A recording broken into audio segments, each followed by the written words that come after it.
Sorry about the lousy production values on this post today. I have some announcements. First of all, I'm in Kharkov in Ukraine. This is the second largest city of the Ukraine, and I'm here visiting my children who live here with their mother. I am also on a fast, interestingly enough. 6 days on this fast so far. Tomorrow I'm going to have a post about it, so I'll leave it for tomorrow. And it's been quite an interesting experience. But today I wanted to talk about Sweden. Sweden claims that they are the superpower of humanitarianism, which, if you think about it, is the most arrogant thing that you could possibly say. It's basically saying we are humanitarian, more humanitarian than you. We are good, we are grand in our altruism, whereas you just don't quite measure up. Now that, if you think about it, is just the arrogance of altruism. An arrogance of altruism whereby you think that you are better than other people, just by virtue of you helping other people. Now, that is an incredibly unchristian thing if you think about it. It's an incredibly arrogant thing to think that you're better than other people because you help other people. I mean, helping other people should be something that comes out of your heart, not to show off. But leaving that aside, leaving aside the moral aspect of Sweden's arrogance, and there's a point to why I'm bringing up Sweden. Sweden has had horrible luck with its altruism, with its humanitarianism. And it doesn't seem to learn any of the lessons of that bad luck, of those bad lessons that they should have learned, but they apparently have not. And I'm going to give you an example from Chile. It's kind of weird, you know, my home country is a little bit like Waldo. A citizen of my country, or my country, seems to pop up in the weirdest and most obscure places, and Swedish humanitarianism is no exception. Let me explain. Back in 1973, there was a coup d'etat. A Leninist Maoist regime headed by Salvador Allende was overthrown by a military coup, which implemented a series of economic reforms that created essentially the Chilean economic miracle, which is still strong as of today. But be that as it may, there were a lot of people who wanted to flee the military dictatorship for political reasons, obviously. They were going to be persecuted by the military.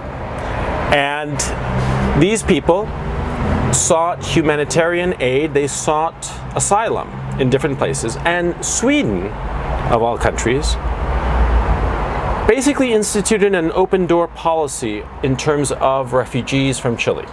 Now, these refugees are quote-unquote political refugees. They were supposed to be political refugees.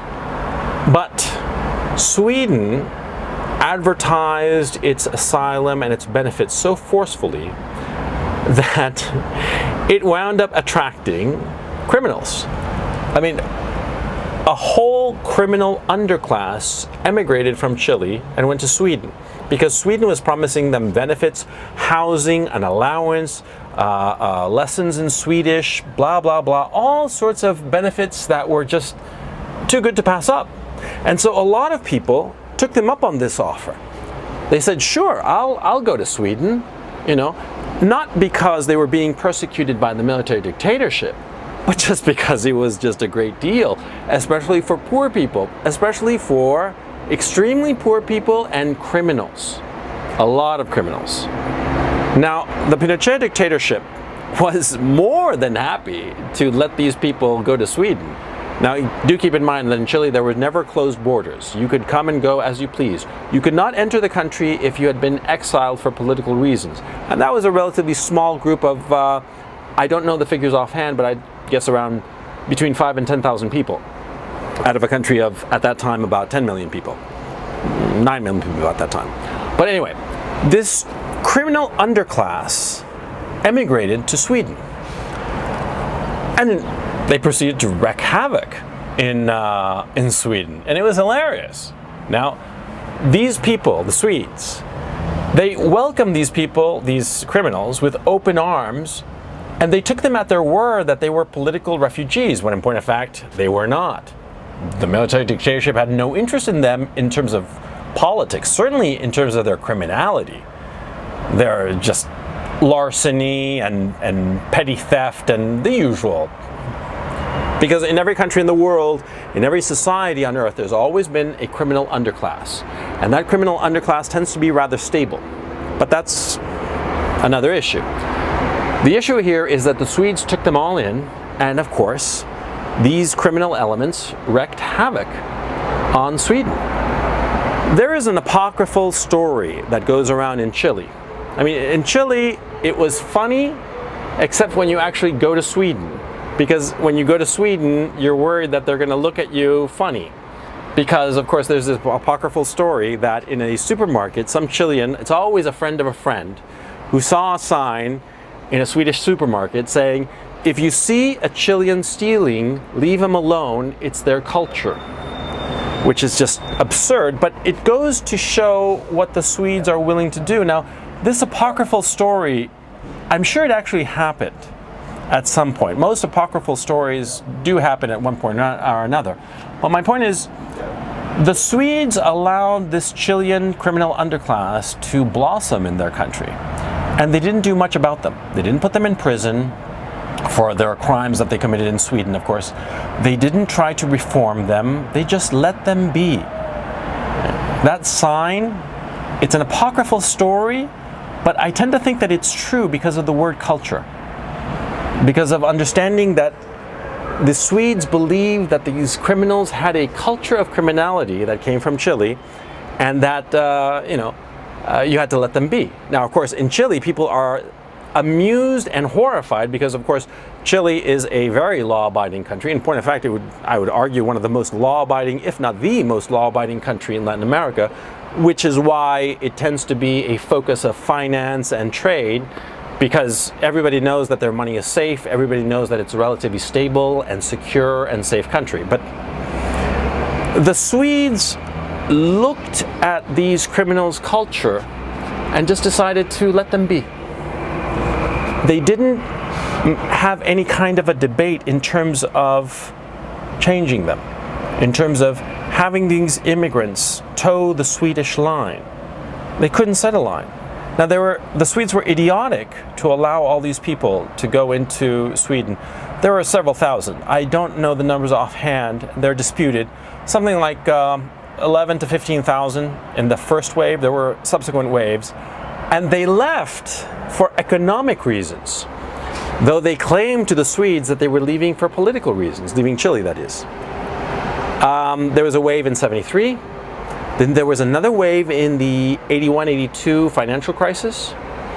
Again, a lot of economic migrants, practically no political refugees at all in 82, 81, 82, 83. You see, the Swedes just let them in naively, but it's a naivete that cannot be excused in an adult.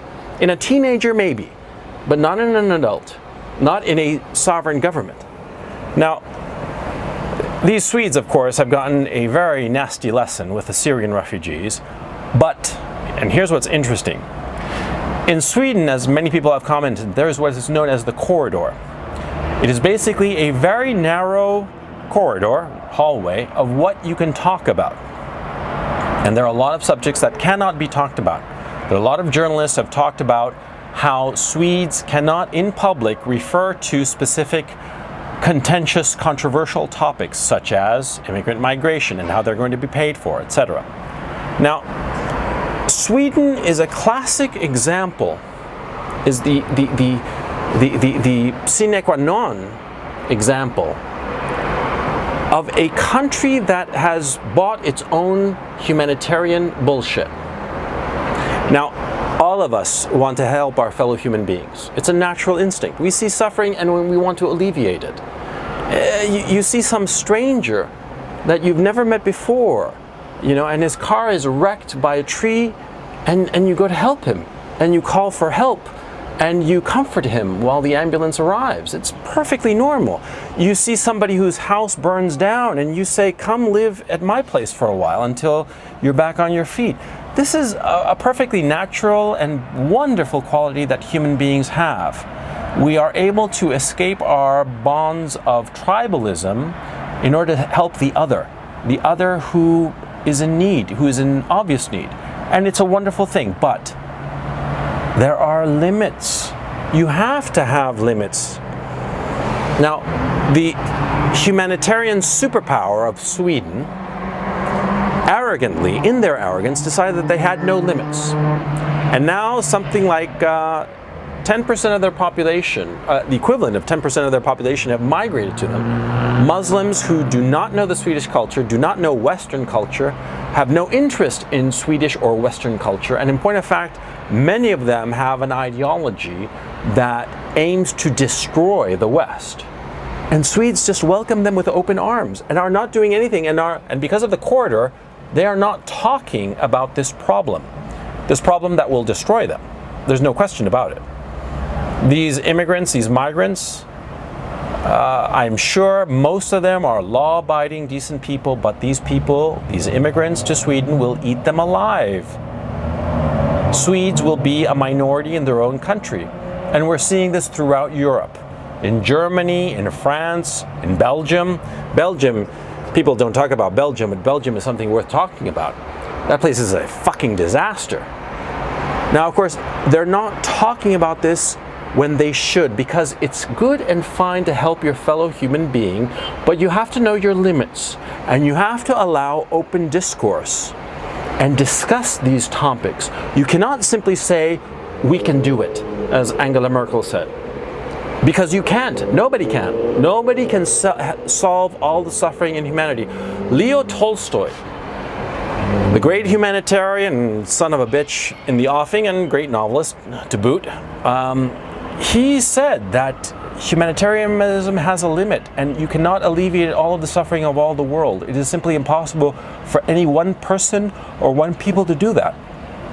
Now, the arrogance to believe that you can is going to destroy Europe. Now, why am I picking on Sweden? Because Sweden, in its urge to be this humanitarian superpower, is not only having the so-called corridor of what is acceptable to discuss in public, but they're starting to implement rules on the internet, as are other countries in Europe. Germany, the UK, the Tories have this horrifying manifesto that they're planning on implementing. It's something I'm going to be discussing in a future post. But my point is, they are trying to close off all possibilities of communicating about the problem. Their police refuses to discriminate crimes committed by Swedes, native-born, ethnic Swedes, and those who are foreign-born, and those who are ethnically non-Swedes. They refuse to make the discrimination in their statistics. They don't want to see the problem, so they hide it under the rug. Now, when you hide a problem under the rug, it only gets bigger. Now, that's what the Swedes are doing. Now, it should be a lesson to the rest of the world. It should be a lesson that you cannot close off discourse. You have to face problems. And you have to understand that you and I have limits. Everyone has limits. Limits of what is possible, limits to what is prudent, limits to what is advisable, limits to what is sane. The Swedes, in their arrogance to be the humanitarian superpower, are destroying their own nation. That ought to be a lesson.